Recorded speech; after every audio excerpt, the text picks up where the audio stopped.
if you can win the Rookie of the Year and the MVP in back-to-back seasons, I don't care. You're elite to me.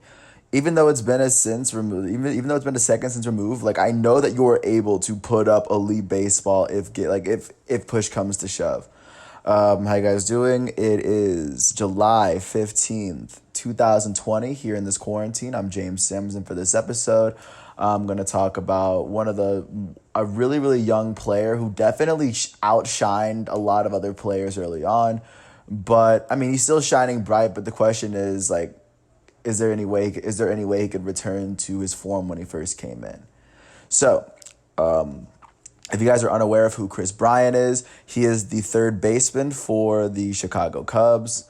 The question, I believe he's playing third baseman now because he played a little bit of outfield. I have no idea what's happening there, but still, he's 28 years old, out of Las Vegas, Nevada. He originally went to go play. I went to play college at San Diego, and then he was finally drafted in the 2013 MLB draft. He was picked first overall by the Chicago Cubs. Worked his way up to the time to being debuting in 2015. No, and then once he debuted, he kind of never stopped. In his first season at 23. He finished the season. He ended up with 154 hits in the 151 games he played in. You know me, I'm really big on the more hits than games. He finished with 21 or 31 doubles, 26 RBIs, 26 home runs, 99 RBIs. He led the league in strikeouts with 199 though. That season, the Chicago Cubs finished out third in the NL Central. They beat the Pirates in the NL Wild Card. They won the NLDS against the Cardinals, and they lost in the NLCS when they got swept by the Yankees. That year, Joe Madden was the Manager of the Year. Jake Arrieta was the Cy Young Award winner, and Kris Bryant was named the Rookie of the Year at 23 years old. He was also 11th in the voting. He was also 11th in voting, but he still finished with 26 home runs, 99 RBIs. And a 275 batting average without any other other elite rookie seasons. So that was Kris Bryant's rookie season. His second year in the league in 2016. Talk about a year.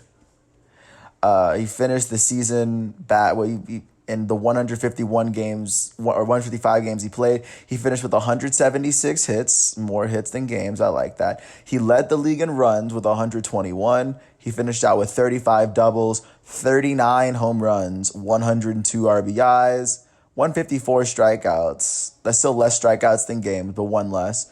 He finished with a 292 batting average, 385 OBP, 939 OPS, and he was voted the MVP of the National League at 22 years old. Right after that, the Chicago Cubs went on to beat the Giants in the NLDS 3-1.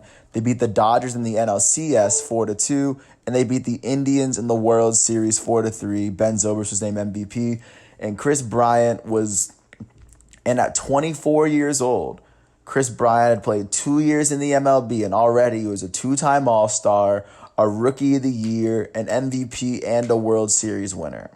At that point, there's not many more awards you can win at that point. In his age 25 season, he had 162 hits in the 151 games he played, finished with 111 hits, 38 doubles, 29 home runs, 73 RBIs, 295 batting average. Some reason he wasn't voted to be in the All-Star game, but he was still 7th in MVP voting at the end of the season. That's 3 years out. The Cubs went on to finish first in the NL Central. They beat the Nationals in the NLDS, but they lost to the Dodgers in the NLCS. In an attempt to try to repeat, they weren't able to do it. And even by then, so in 2018, his age 26 season, he only played 102 games, but he finished with 106 hits, 28 doubles, 13 home runs, 52 RBIs, 272 batting average, the works. But he didn't play a full season, so he missed out on the All-Star game for the second time in his career. The Cubs have finished that season going second, finish out the season second in the NL Central, losing to the Rockies in the NL Wild Card. And this most recent season in 2019, which is what we're talking about, the most recent Kris Bryant we've seen has played 147 games. He had 153 hits in those 147 games, 145 strikeouts. So more hits than games and less strikeouts than games, but it's barely. He had 35 doubles, 31 home runs, 77 RBIs in the season with a 282 batting average. And he was named an All-Star for the third time in his 5-season career. So if we line all that up and you sit Kris Bryant right where he is with everything he's accomplished, he's a third baseman in a very good organization, even with the infield of Javi Baez, Wilson Contreras, Anthony Rizzo, and I guess Nico Horner. Dude, he has a nice team with a bunch of elite players that are kind of playing at his level. Good pitching. They have a pretty good pitching rotation in Chicago to where they're good enough to do really well in the NL Central this season. You're looking at an elite third baseman who has 3 All-Stars in 5 seasons, who's already won the Rookie of the Year, who's already won the MVP, and who's already won the World Series while being one of the best players on it. At this point, he could be a complete flop for the rest of his MLB career, and he's accomplished a lot more than a lot of players that make the Hall of Fame. At this pace, I think he'd have to be an all-star for the rest of his career but I do think he's truly on the track to being an all-time player. I have no idea what the Cubs do with him with this contract. He's rumored with a bunch of other clubs like the Atlanta Braves. But I definitely feel with everything that he's been through, he definitely has a lot more elite baseball left. I think he's definitely more than his first 2 years when you consider what he's done to get here. He's still a player that won MVP his second year in the league after being the Rookie of the Year. The Chicago Cubs, almost every single year that he's been there, they've been playoff contenders. In the year that he went off for his best season, the Chicago Cubs won the World Series. So all I'm saying is I wouldn't disrespect Kris Bryant. I wouldn't disrespect his name with everything that he's accomplished up to date. But we'll see where he decides to play after this season, because I think that's going to be a question that's going to be a question that baffles a lot of MLB fans, and especially Cubs fans, if he decides to come back, because he has a reason to come back, but he also has a reason to leave and go elsewhere as well.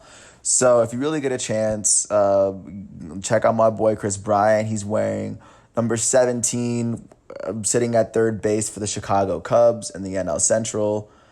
If you're a fan, I know most baseball fans respect Kris Bryant for the type of player that he is.